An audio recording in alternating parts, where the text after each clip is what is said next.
दोस्तों 1964 में जब फैसल तख्त पर बैठे तो सऊदी अरब कर्जों में डूबा हुआ, अवाम मायूस और शाही खानदान टूट फूट का शिकार था। ये वो लम्हा था जब फैसल ने एक नए अज़्म के साथ बादशाहत संभाली। वो सिर्फ एक हुक्मरान नहीं थे बल्कि एक इस्लाह करने वाले, एक मुजाहिद और अरब दुनिया की आखिरी उम्मीद थे। बादशाह बनते ही फैसल ने पहला हुक्म जारी किया, शाही खर्च आदा कर दिया जाए, अय्याशियों पर पाबंदी लगाई जाए, महल की गैर जरूरी आसाइशें खत्म की जाएं। ये खबर पूरे मुल्क में जंगल की आग की तरह फैल गई। अवाम हैरान थे, एक बादशाह जो खुद शाहाना जिंदगी छोड़कर सादगी अपनाए, ये सऊदी अरब में पहली बार हुआ था। फैसल अक्सर कहा करते थे, अगर अवाम को 2 वक्त की रोटी मुश्किल से मिले तो बादशाह को सोने के बर्तनों में खाने का हक नहीं। फैसल ने सबसे ज्यादा जोर तालीम पर दिया, नए स्कूल और यूनिवर्सिटियां बनाई, लड़कियों के लिए अलहदा मगर मेयारी तालीमी इदारे कायम किए, उलमा को साथ मिलाकर दीनी तालीम और जदीद साइंस दोनों को निसाब में शामिल किया, अरब दुनिया को मुत्तहिद करने की कोशिश भी की। फैसल का ख्वाब था कि अरब दुनिया एक झंडे तले इकट्ठी हो। उन्होंने मिस्र के सदर जमाल अब्दुल नासर, शाम और दीगर अरब रहनुमाओं के साथ मुज़ाकरात किए। फैसल की शख्सियत में वो कशिश थी कि दुश्मन भी इनसे एहतराम से बात करते। इनकी ये कोशिश थी कि मुसलमान मुल्क एक दूसरे के हामी बने ताकि मगरब की गुलामी से निकल सके। 1967 में इसराइल और अरब ममालिक के दरमियान 6 रोज़ा जंग हुई। इस जंग में मिस्र, शाम और उर्दन को बदतरीन शिकस्त हुई।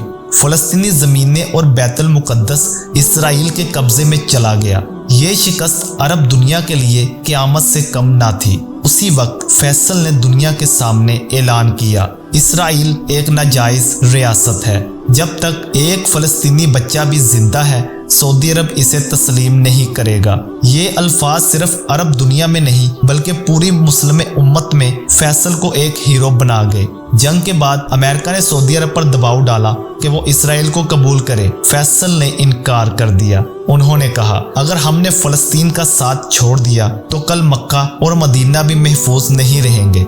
अमेरिका को एहसास हो गया कि ये बादशाह खरीदा नहीं जा सकता। फिर आया क्लाइमेक्स। 1967 की अरब शिकस्त के बाद अरब दुनिया टूट फूट का शिकार थी, मगर फैसल डटे रहे। महल के एक कमरे में फैसल ने अपने करीबी मशीरों को बुलाकर कहा, अब वक्त आ गया है कि हम उनकी कमजोरी पर वार करें, और उनकी सबसे बड़ी कमजोरी है तेल। दोस्तों, ये 1973 का साल था। पूरा मशरक़े वस्ता कशमकश में था और इसराइल अपनी ताकत के नशे में चूर। अरब ममालिक मायूस थे, लेकिन एक आवाज सबके दिलों में उम्मीद जगा रही थी, शाह फैसल अब्दुल अजीज।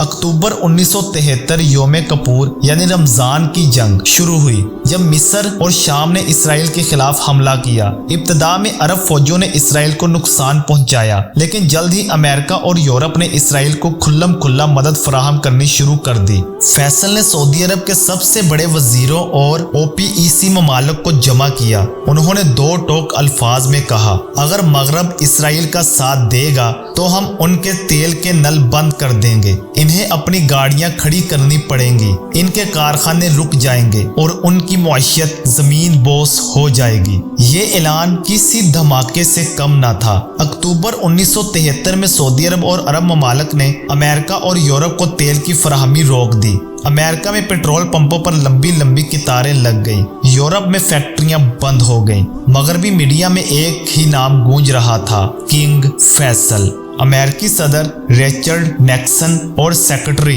हेनरी परेशान हो गए। वो जानते थे कि अगर फैसल डट गए तो मगरबी दुनिया घुटने टेकने पर मजबूर हो जाएगी। किसिंजर खुद सऊदी अरब आया और फैसल से मुलाकात की। उसने कहा, बादशाह सलामत, अगर आपने तेल की पाबंदी ख़त्म ना की तो मगरब दुनिया के लिए ये नाकाबिले बर्दाश्त होगा। फैसल ने सुकून से जवाब दिया, और अगर हम फ़लस्तीन की आज़ादी के लिए कुर्बानी ना दें तो हमारे पास ईमान भी नाकाबिले बर्दाश्त हो जाएगा। अरब दुनिया में फैसल की इज्जत और बढ़ गई। फिर आया क्लाइमेक्स। अमेरिका और यूरोप को आखिरकार घुटने टेकने पड़े। उन्होंने खुफिया पैगामात भेजे कि तेल की पाबंदी खत्म कर दी जाए। फैसल ने शर्त रखी, जब तक इसराइल अरब सरजमीन से पीछे नहीं हटेगा पाबंदी बरकरार रहेगी। कुछ ही महीनों में दुनिया समझ गई कि एक दुबला पतला सादा सा बादशाह आलमी ताकतों को हिला सकता है। لیکن دوستو جس بادشاہ نے امریکہ کو جھکنے پر مجبور کیا اس کے خلاف اب ایک ایسی سازش تیار ہو رہی تھی جو تاریخ کا سب سے بڑا سانحہ بن گئی۔ کمنگ سون، مزید انفارمیٹیو ویڈیوز کے لیے سبسکرائب۔